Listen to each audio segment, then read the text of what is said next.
نحمده ونصلي على رسوله الكريم أما بعد Chandra union BNP ও তার অঙ্গ সংগঠন কর্তৃক আয়োজিত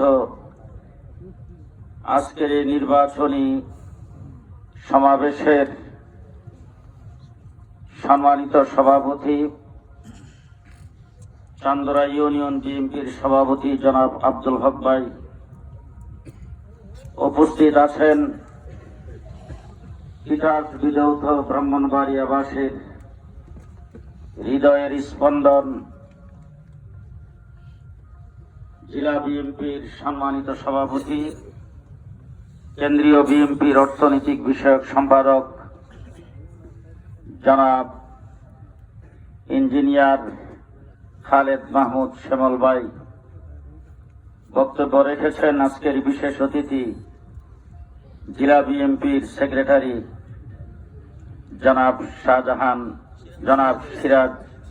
সিরাজুল ইসলাম সিরাজ ভাই।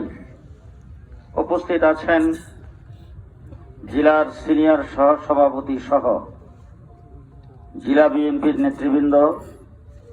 আমার সাথে এসেছেন সরাইল উপজেলা বিএনপির সেক্রেটারি জনাব অ্যাডভোকেট তবু ভাই, আপনাদের এলাকার কৃতি সন্তান হযরত মাওলানা জহিরুল ইসলাম সাহেব সহ বিএনপি ও তার অঙ্গ সংগঠনের বিভিন্ন পর্যায়ের নেতৃবৃন্দ, হযরত উলামায়ে কেরাম, সম্মানিত সাথী ও বন্ধুগণ। খুব সংক্ষেপে আপনারা যারা বক্তব্য শোনার জন্য এসেছেন, অধীর আগ্রহে তাকিয়ে আছেন, তিনি প্রধান অতিথির ভাষণ দেবেন।